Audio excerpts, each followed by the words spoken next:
Hey, welcome back to the podcast, Evil Dungeon Master Universe Podcast. I'm your host, Evil Dungeon Master Vince. Hopefully, you're having a great day here on Wednesday. It's middle of the week. If you go to my YouTube channel, you could check out all the things going on there. We did drop the first episode of the Go On Man podcast by the Jeff. He should be doing that, semi-regularly. He's going to do at least once a week, maybe once every 2 weeks. And you'll see that here on my YouTube channel. You can find it on Spotify and Apple Podcasts if you just want to listen to it. It's about, 8 to 10 minute solo podcast talking about his gaming thoughts. So, first episode is up. You can listen to that. Ask the DM at theevildm.com is my email address, and theevildm.com is my website where you can sign up for my newsletter. You can support me there by going to that website or buymeacoffee.com/evilDM or ko-fi.com/evilDM as well. Anyway, I wanted to talk a little bit about today the Rod of Smiting. That's our magical weapon of today, because people love talking about magical weapons and different things that they work, and generally people like those episodes. So I try to stick to what's fun for people. Rod of Smiting is on page 133 in the Dungeon Master's Guide. I'm looking at the 3D cover one, so the rod is a +3 magical weapon which inflicts 4 to 11 damage, well, that's a d8 plus 3 hit points of damage. Against golems, the rod does 8 to 22 points of damage, which is 2d8 plus 6 hit points of damage, and any score of 20 or better completely destroys the monster. We'll come back to that in a minute. But any hit upon the golem drains 1 charge, regardless of what happens. The rod does normal damage, 4 to 11, versus creatures of the outer plane, such as demons, devils, and night hags. Any score of 20 or better draws off 1 charge and causes triple damage, which would be d8 plus 3, and then times 3. The rod cannot be recharged at all. Now, the wording that they have on here, the score or any score of, confuses quite a few people, because they're like, okay, how can I score 20 points of damage and I'm only doing a d8 plus 3 of damage?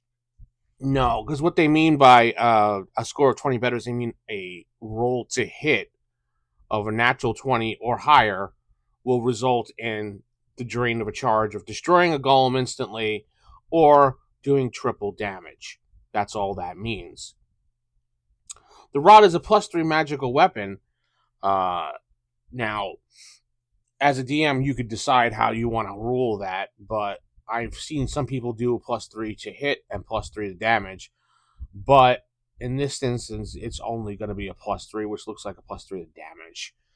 So, I mean, it's really up to how you want to do it, but it's considered a +3 to hit, so you can do a +3 to hit as well. Or is it considered a +3 in a category of +3, but doesn't actually give you +3? I've seen it written like that as well. There are some arguments that I see on line regarding this magical item that comes up every once in a while. Do I need a weapon proficiency in rods? No, you do not need a weapon proficiency in rods. I've seen a lot of people argue that you do need that to use it, and the only person that would really benefit from using this would be a fighter because they don't really need it. That's not true. No one needs a weapon proficiency in rods. That's just dumb. Anybody could pick up a rod and use it to hit somebody. It's not like using a sword or, a trained dagger or something. You're not training. A rod is just a rod, and you're just smacking someone with it. There's no proficiency needed in that. A wizard could do that. I mean, a weak, frail old man could pick up a rod and smack someone over the head with it if he need be. So no, there's no weapon proficiency involved with the rods or any of the rods in AD&D as far as I'm concerned. Now, you could do whatever you want in your game and play however you want to play in your game, and that's fine at your table. If you want to have your players have a negative modifier when using one of the magical weapons, such as a rod, for example, then by all means, go ahead. That's your table. You're right. I mean, that's your fun. And as long as your group is in agreement with that and you're having fun playing, then by all means do that. I'm not going to tell you how to play at your table. But some people wanted the advice, and that's some of the advice I'm going to give them. Now, if they want to take that advice, go for it. I know some people are probably wondering, well, what if I want to do a weapon proficiency, but how would I handle it? I would think that the rod would fall somewhere under either a staff or a mace type weapon. Put it into one of those. Don't make it its own separate thing. That's just going to really irk players that they're going to have to do a special proficiency to use rods without a negative modifier when not many people use rods in the game. I've run across a couple here and there, but generally it's not something you're going to use all the time. You're going to be using your main magical weapon that you love. So, but you can fall into there. And just thinking, the DM's guide was written, and all the stuff was written in it, I think, before the consideration of really adding tons of weapon proficiencies to the game. So it really wasn't considered, as far as I can tell. And doing as much research as I possibly can, looking around, trying to see what others have thought about it. Most people were in agreement that it was written before the stuff was even put out. So I would just do however you want to do it in your game. I mean, that's the good thing about playing AD&D. These books are guidelines. They're not the be-all, end-all, and this is not the Bro SR where you have to follow the law to the letter of the book, which is just dumb. Because nobody does that. Books are guidelines. They're not the final say.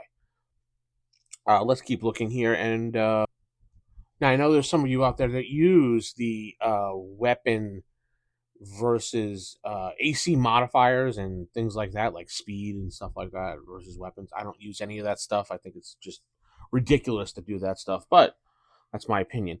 Now, those that want to use those things, by all means, go ahead. Where would the rod fall under? Because there's no category for rod, so it probably would fall under something like a footman's mace, or even a quarterstaff for that matter. It's going to be one of those things you have to rule as a DM and decide where you want to put this under. I think it probably would fit better under the mace category, although a quarterstaff might work really well. I'm looking at it. Yeah, whatever you think is best for your game and your characters. Personally, I wouldn't just use it at all because I don't really like using those things. But if you have to use it, that's where I would probably leave it under. So yeah, that's the Rod of Smiting is a pretty cool weapon in itself. I like the fact that if you score 20 or higher on your hit, you can get that D8 plus 3 times 3 instead of double damage.